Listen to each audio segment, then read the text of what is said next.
சற்றுமுன் வெளியான தகவல். ரேஷன் அட்டைதாரர்களுக்கு ஒரு முக்கியமான தகவல் வெளியாகியுள்ளது.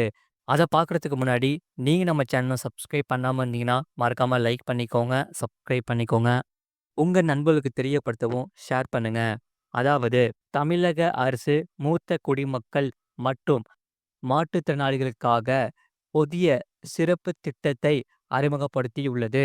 அது என்னவென்றால், ரேஷன் கடைக்கு செல்ல முடியாத நிலையில் உள்ளவர்கள் தங்களின் இல்லங்களிலேயே அத்தியாவசிய உணவுப் பொருட்கள் பெற்று பயன்பெறலாம் என்று கூறப்படுகிறது. பொதுவாக தமிழகத்தில் உள்ள 2.25 லட்சம் ரேஷன் அட்டைதாரர்களுக்கு மாதந்தோறும் அரிசி உள்ளிட்ட முக்கிய அத்தியாவசிய பொருட்கள் வழங்கப்படுகின்றன. இதற்காக ரேஷன் கார்டில் உள்ள உறுப்பினர்கள் நேரடியாக ரேஷன் கடைக்கு சென்று கைரேகை பதிவு செய்து பொருட்களை வாங்க வேண்டிய கட்டாயம் உள்ளது. ஆனால் இந்த நடைமுறை வயது முதிர்ந்தவர்கள் மற்றும் நடக்க முடியாத அளவுக்கு உடல் நலம் பாதிக்கப்பட்ட நபர்களுக்கு பெரும் சிரமமாக உள்ளது. இதனால் இதை கருத்தில் கொண்டு தமிழக அரசு ஒரு புதிய முயற்சியாக வீடு தேடி ரேஷன் பொருட்கள் வழங்கும் திட்டத்தை சோதனை ரீதியில் செயல்படுத்துகிறது. இந்த திட்டமானது ஜூலை 1ஆம் தேதி, அதாவது ஜூலை 1ஆம் தேதி முதல் 5ஆம் தேதி வரை 10 மாவட்டங்களில் நடைமுறைக்கு வந்துள்ளது. இதில் சென்னை, திருநெல்வேலி, சிவகங்கை, திண்டுக்கல், ராணிப்பேட்டை, ஈரோடு, தருமபுரி, நாகப்பட்டினம், நீலகிரி மற்றும் கடலூர் ஆகிய மாவட்டங்கள் இடம்பெற்றுள்ளது. இந்த சோதனை திட்டத்தில் மூலம் பயனாளிகள் வீட்டில் இருந்தபடியே தேவையான பொருட்களை பெற முடியும் என்று சொல்லப்படுகிறது. இதையடுத்து அவர்களின் பாதுகாப்பையும் சுகாதாரத்தையும் உறுதி செய்யும் வகையில் அமைந்துள்ளது. திட்டம் வெற்றிகரமாக செயல்பட்டால் அதை தமிழகமெங்கும் விரிவுபடுத்த அரசு திட்டமிட்டுள்ளது. சோதனை மாவட்டங்களை பொறுத்தவரை சென்னை, திருநெல்வேலி, திண்டுக்கல், சிவகங்கை, ஈரோடு, ராணிப்பேட்டை, தருமபுரி, நாகப்பட்டினம், நீலகிரி, கடலூர் ஆகிய மாவட்டங்களில் சோதனை செய்யப்பட்டு வருகிறது. திட்டத்தின் நோக்கம் பொறுத்தவரை மூத்த குடிமக்கள் மற்றும் மாற்றுத்திறனாளிகள் ரேஷன் கடைக்கு செல்ல முடியாத நிலையில் இருக்கின்றன. அவர்கள் தங்கள் சார்பில் மற்றவர் மூலம் ரேஷன் வாங்க முக்கிய கட்டாயத்தில் உள்ளன. இந்த பிரச்சினைக்கு தீர்வாக அவர்களுக்கு வீட்டில் நேரடியாக ரேஷன் பொருட்கள் வழங்கப்பட உள்ளது. இந்த சோதனை திட்டத்தின் போது தகுதி பெற்ற பயனாளிகளின் வீடுகளுக்கு அரசின் உரிய நியாய விலைக் கடை ஊழியர்கள் அல்லது அதிகாரப்பூர்வ பிரைவேட் ஏஜென்சிகள் வந்து அவசியமாக உணவுப் பொருட்களை வழங்குவர். இதில் குறிப்பாக அரிசி, சர்க்கரை, பருப்பு, எண்ணெய் போன்ற அத்தியாவசிய பொருட்கள் இடம்பெறும்.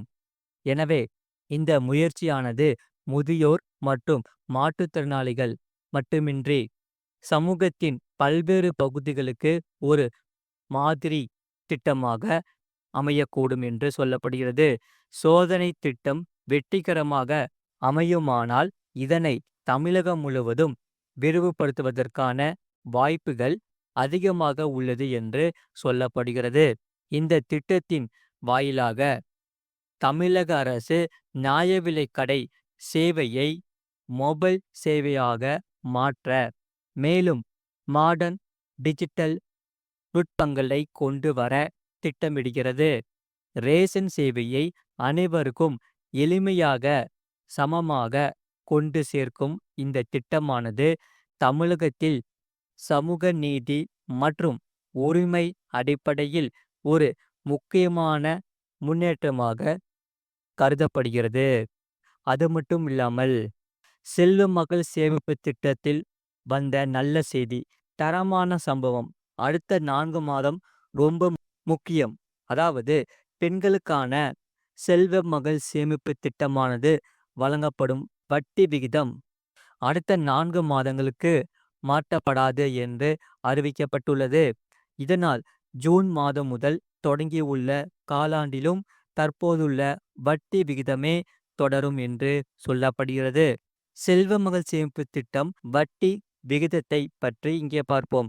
தற்போது செல்வமகள் சேமிப்பு திட்டத்தின் கீழ் 8.2% வட்டி வழங்கப்படுகிறது. இந்த திட்டத்தில் 21 ஆண்டுகள் வரை சேமிக்க முடியும். இந்த வட்டி விகிதம் இப்போதைக்கு குறைக்கப்படாது என்று தெரிவிக்கப்படுகிறது. தற்போது செல்வமகள் சேமிப்பு திட்டம் ஒரு அறிமுகமாகும் என்று சொல்லப்படுகிறது. அதாவது பிரதமர் நரேந்திர மோடி ஜனவரி 22, 2015 அன்று செல்வமகள் சேமிப்பு திட்டத்தை அறிமுகப்படுத்தினார். இந்த திட்டம் பெண்களின் சேமிப்பை ஊக்குவிக்கும் நோக்கில் உருவாக்கப்பட்டது. குறிப்பாக பெண்களின் உயர்கல்வி, திருமணம் மற்றும் மருத்துவ செலவுகளுக்காக இந்த திட்டம் அறிமுகப்படுத்தப்பட்டது. மத்திய மற்றும் மாநில அரசுகள் பல்வேறு சேமிப்பு திட்டங்களை அறிமுகம் செய்துள்ளது. அவற்றில் ஒன்றுதான் இந்த செல்வமகள் சேமிப்பு திட்டமாகும். இது பெண்களின் எதிர்காலத்தை மனதில் வைத்து குறைந்த சேமிப்பில் அதிக வருமானம் கிடைக்கும் வகையில் வடிவமைக்கப்பட்டுள்ளது. இந்த திட்டத்தில் வட்டி மூலம் அதிக லாபம் கிடைப்பதால் பல பெற்றோர்கள் தங்கள் பெண் குழந்தைகளின் பெயரில் முதலீடு செய்ய விரும்புகின்றன. இதன் விளைவாக இந்த திட்டத்தில் முதலில் செய்பவர்களின் எண்ணிக்கை அதிகரித்து வருகிறது. இந்த செல்வமகள் சேமிப்பு திட்டத்தில் மூலம் அவர்களுக்கு அதிகபட்சமாக 11,16,815 வரை சேமிக்க முடியும் என்று சொல்லப்படுகிறது. செல்வமகள் சேமிப்பு திட்டத்தில் எப்படி சேமிப்பது என்று இங்கே பார்ப்போம். 10 வயதுக்கு குறைவான பெண் குழந்தைகளுக்கு அவர்களின் பெற்றோர்கள் அல்லது பாதுகாவலர் பெயரில் இந்த திட்டத்தை தொடங்கலாம் என்று சொல்லப்படுகிறது. பெண் குழந்தை 10 வயதை அடைந்ததும் கணக்கு அவர்களின் பெயருக்கு மாற்றப்படும். இந்த திட்டத்தில் 15 ஆண்டுகள் வரை டெபாசிட் செய்ய முடியும். 21 ஆண்டுகளுக்கு பிறகு டெபாசிட்டை திரும்ப பெறலாம் என்று சொல்லப்படுகிறது. இந்த திட்டத்தில் மாதந்தோறும் ரூபாய் 1000 முதல் முதலீடு செய்ய முடியும். அதிகபட்சமாக 1.5 லட்சம் வரை முதலீடு செய்யலாம். தற்போது இந்த சேமிப்பு திட்டத்தில் 8% வட்டி வழங்கப்படுகிறது. உதாரணமாக நீங்கள் மாதந்தோறும் ரூபாய் 2000 முதலீடு செய்தால் 21 ஆண்டுகள் கழித்து வட்டியுடன் சேர்த்து சுமார் ரூபாய் 11.16 லட்சம் வரை பெற முடியும். இந்த திட்டத்தில் கணக்கை தொடங்க பெரிய தொகை தேவையில்லை. வெறும் 250 இருந்தாலே முதலீடு செய்ய தொடங்கலாம். ஒரு நிதியாண்டில் அதிகபட்சமாக 1.5 லட்சம் வரை முதலீடு செய்யலாம். ஒருவேளை சில வருடங்கள் முதலீடு செய்ய முடியாவிட்டால் ரூபாய் 50 அபராதம் செலுத்தி கணக்கை மீண்டும் செயல்படுத்தலாம் என்று சொல்லப்படுகிறது. சுகன்யா சம்ரிதி யோஜனாவில் கீழ் குறைஞ்சபட்சம் 15 வருடங்கள் முதலீடு செய்ய வேண்டும். அதன் பிறகு கணக்கு 21 ஆண்டுகள் நிறைவடைந்தும் முதிர்ச்சியடையும். 15 ஆண்டுகளுக்கு பிறகு பெற்றோர்கள் கூடுதல் முதலீடு செய்ய தேவையில்லை.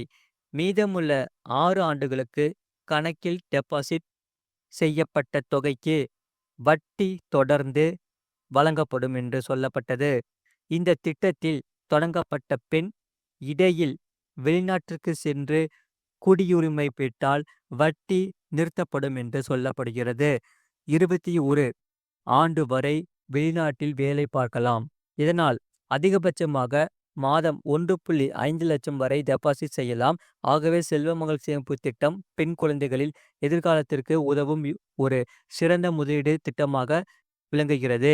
இது போன்ற செய்திகளை உடனுக்குடன் அறிந்து கொள்ள மறக்காம சேனலை சப்ஸ்கிரைப் செய்யுங்கள். மற்றவர்களுக்கு தெரியப்படுத்த ஷேர் செய்யுங்கள்.